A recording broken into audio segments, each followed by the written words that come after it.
سیدنا سرکار امام حسین رضی اللہ تعالیٰ عنہ کی بارگاہ میں بھی میں پچھلے سال ماہرہ مطہرہ میں تھا عرس کے موقع پر، اور ہمارے چاہنے والے بہت سارے موجود خصوصیت کے ساتھ مقرر شریف سید امین صاحب مجھ سے کہہ رہے ہیں آپ کو لے کر کے ہم بہت زیادہ خوفزدہ رہتے ہیں، ڈرتے ہیں، بہت زیادہ ڈرتے ہیں کہ آپ کا ہونا بہت ضروری ہے قوم کے لیے، نوجوانوں کے لیے۔ اس وقت میں نے یہ بات عرض کی تھی سیدنا سرکار امام حسین کا امت میں ہونا کتنا ضروری تھا، ان سے بڑھ کر کے تو کوئی ضروری تھا نہیں، باوجود اس کے سیدنا امام حسین نے عظیمت کا راستہ اختیار کیا اور کربلا کے میدان میں پہنچ گئے۔ میں یہ بات یہاں پر چھیڑا اس لیے کہ میں نے 3 دن قبل یہ بات بھی کہی تھی، مجھے ٹانٹ مار کر کے، تانا مار کر کے کچھ لوگوں نے بار بار یہ پوچھا تھا، اندر بھی باہر بھی، کہ کیسا لگا اندر کا ماحول، واپس آؤ گے گجرات، دوبارہ آؤ گے گجرات؟ میں اس وقت یہ کہا تھا ہم ان کی نسل میں ہیں جو کیسروں کی طرح سے بھی نہیں ڈرتے۔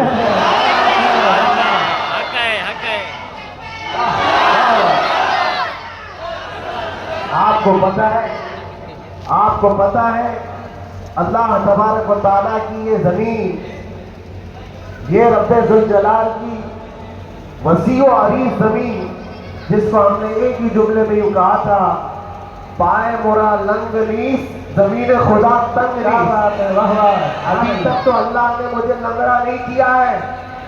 اور جب تک پاؤں سلامت ہے اور زمین پر جائیں، اور کوئی بھی غیر قانونی کام اگر ہم کر رہے ہو تو ڈرنا چاہیے۔ دیش کے خلاف، ملک کے خلاف، قانون کے خلاف کسی گتیویدی میں، کسی ایکٹیویٹی میں ہم ملوث ہیں تو ڈر ڈر کر کے، سہم کر کے رہنا چاہیے۔ الحمدللہ ایک بال برابر بھی ہمارے اندر ڈر اس لیے نہیں آیا کہ ہم نے کبھی کوئی خفیہ پلاننگ نہیں کی ہے، جو بات کرنی ہے وہ ناموس مصطفیٰ کی، وہ 4 لوگوں میں بھی کہتے ہیں اور 4000 میں بھی کہتے ہیں۔ پہلی اب شروعات میں یہاں سے کرتا ہوں، اس لیے کہ آج اگرچہ میں 4-5 دن سے بیمار ہوں، لیکن اتنا مضبوط کرنٹ یہاں پر موجود ہے، کیا بات ہے، اتنا مضبوط جو پورے بدن صغیر کو کرنٹ سپلائی کر رہا ہے، اور یہ کرنٹ کا ٹرانسفارمر ایسا ہے کہ یہاں سے جو سپلائی ہوتا ہے وہ سیدھے بغداد سے آتا ہے، اور یہاں سے جس کی تار جڑی ہے وہ بغداد سے مدینے پہنچتا ہے، اور جس کی تار کٹی ہے تو پھر وہ بے نور ہی رہتا ہے۔ میں آپ کو بتا رہا ہوں، شروع کے دن تھوڑی سی بات کہوں گا، اس کے بعد میں اپنے موضوع پر آتا ہوں۔ آج سے تقریباً 3 سال گزر گئے ہوں گے، ہمارے ملک کا ماحول بڑا ہی عجیب ہو گیا تھا، جگہ جگہ گستاخیاں آپ سب نے بھی سنی، اور دل محسوس کر رہ جاتا تھا، حالات بڑے پیچیدہ ہوتے چلے جا رہے۔ اس وقت ایک پاکھنڈی جو بارگاہ مصطفیٰ میں بار بار بھونکتا تھا، جذبات ہمارے سن کر کتنے بے قابو ہوئے تھے۔ ہم نے کوئی منصوبہ بند یا پلاننگ کے تحت نہیں،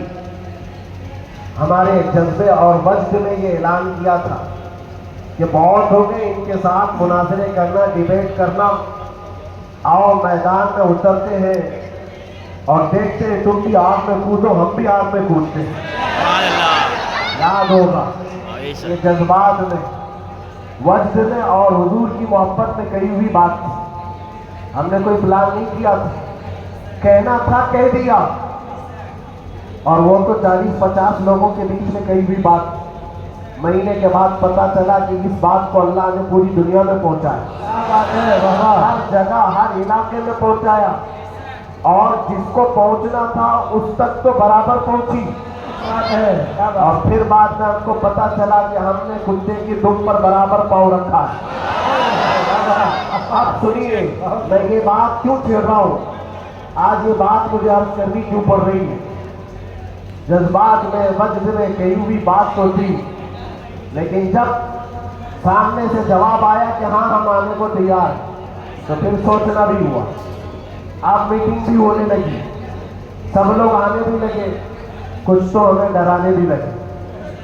ڈرائے بھی۔ کیا ہوگا تمہارا؟ اتنا بڑا اعلان کر دیو،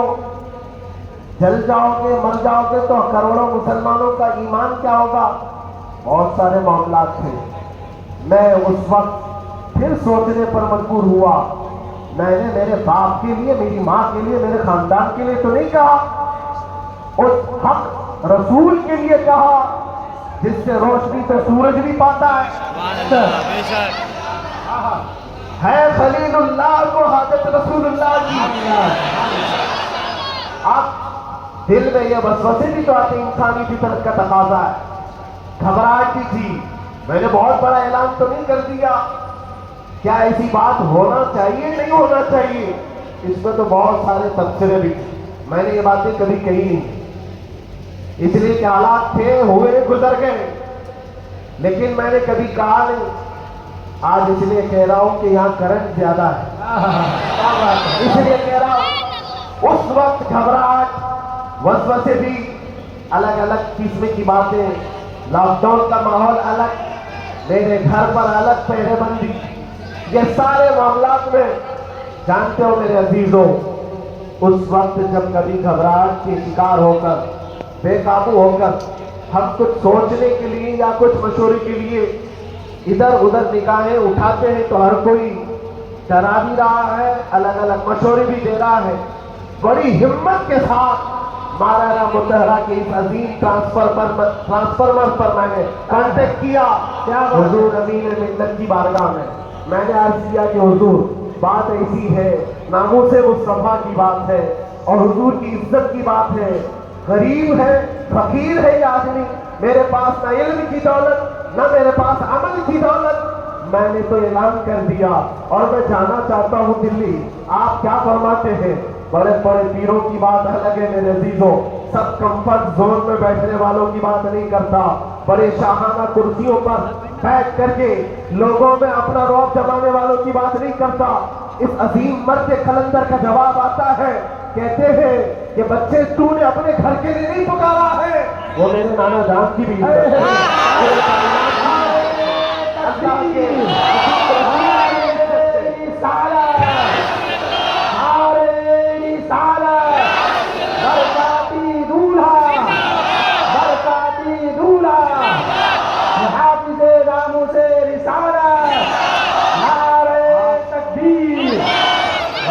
بات یہیں پر ختم نہیں ہوتی کہ اگر کہہ دیا کہ تو نے اعلان کر دیا اچھی بات ہے، جاؤ اللہ تعالیٰ تمہاری حفاظت کرے گا، میں یہاں بیٹھ کر دعا کرتا ہوں، نہیں، اس عمر میں ٹھنڈیوں کے عالم میں کہا کہ بیٹا تم وہاں سے نکلو، میں مولانا سے اپنی تبرکات لے کر دلی پہنچوں گا۔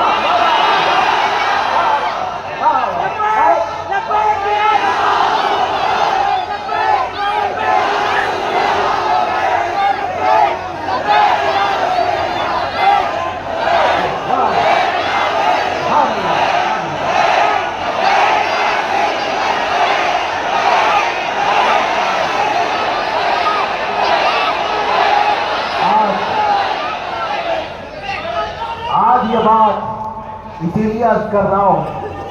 کیسے آقاؤں کا بندہ ہو رضا، بول والے میری سرکاروں، میں نے اس کے بعد فون رکھ دیا اور اس کے بعد سب سے کہا کہ اب کسی بات کی فکر نہیں، اب ٹینشن نہیں ہے، اب کوئی فکر کی بات نہیں اور ڈر کی بات نہیں۔ پھر کہاں سے کس طرح کے تبصرے آئے مجھے آج وہ یاد بھی نہیں، ہے، لیکن اتنی بات یاد ہے کہ اس وقت میرے ساتھ کوئی ایک عظیم شخصیت کھڑی تھی، ہم تو انتظار میں تھے اور گئے بھی تھے، لیکن تاریخ سب کو پتا ہے، میں اپنی تعریف کے لیے نہیں دہراتا یہ بات، میں اپنی بڑائی کے لیے نہیں دہراتا یہ بات، لیکن یہ حقانیت کو ثابت کرنے کے لیے میں کہتا ہوں، میں کیا ہمارے محلے کا 8 سال کا بچہ بھی اٹھ کر کے اعلان کرے، میرا رب اس کی مدد فرمائے گا۔ کیوں؟ اس لیے کہ وہ ناموس مصطفیٰ کی بات کر رہا ہے، وہ عزت رسول کی بات کر رہا ہے۔ عزیزان گرامی وقار، یہی بات حضرت نے یہ فرمایا تھا کہ جلسوں میں ساتھ میں رہنا، ہاں مقرر ہے یا پھر دیگر ماحول ہے، تو حضرت نے ایک جملہ بھی 2 دن قبل فرمایا تھا کہ میٹھا میٹھا ہاتھ ہاتھ کڑوا کڑوا تھو تھو، یہ تو نہیں ہو سکتا۔ یہ اشارہ اس بات پر ہے میرے عزیزوں، اے سنیوں، حضور کی محبت کی بات کرتے ہو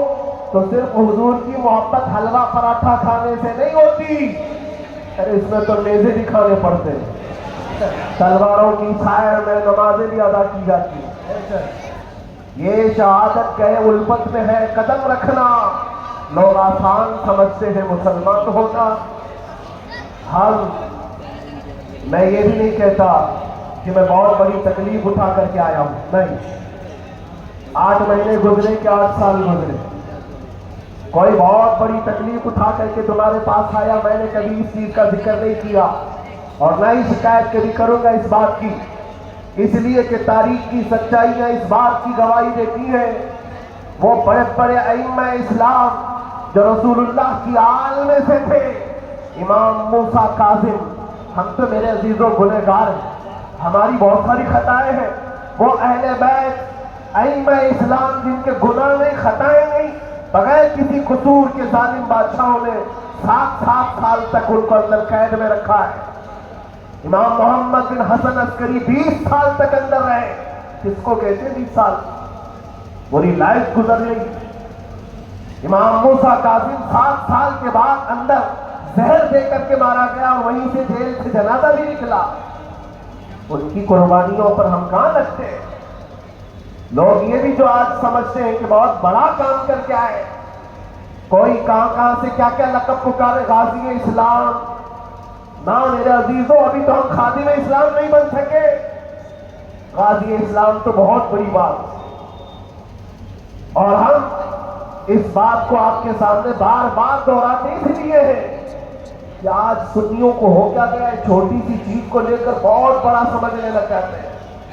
بہت بڑا سمجھنے لگتے ہیں۔ یہ ابتدائے عشق ہے، آگے دیکھو ہوتا ہے کیا کیا، ستاروں سے آگے جہاں اور بھی ہے۔ تمہاری ابھی آزمائش آئی کہاں، ہمیں ابھی آزمایا کہاں گیا ہے؟ قرآن تو یہ کہتا ہے کہ ہم حسبتم ان تدخلوا الجنة ولما يأتكم مثل الذين خلوا من قبلكم مستهم البأساء والضراء وزلزلوا حتى يقول الرسول والذين آمنوا معه متى نصر الله ألا إن نصر الله قريب۔ رب تعالیٰ فرماتا ہے کیا تم یہ سوچ کر بیٹھے ہو کہ تم سیدھے جنت میں چلے جاؤ گے اور تم کو ویسی تکلیفیں نہیں آئیں گی جیسے پہلے والوں کو آئی تھی؟ اور کیسی آئی تھی؟ قرآن کہتا ہے وہ زلزلوا، انہیں ہلا دیا گیا تھا، یہاں تک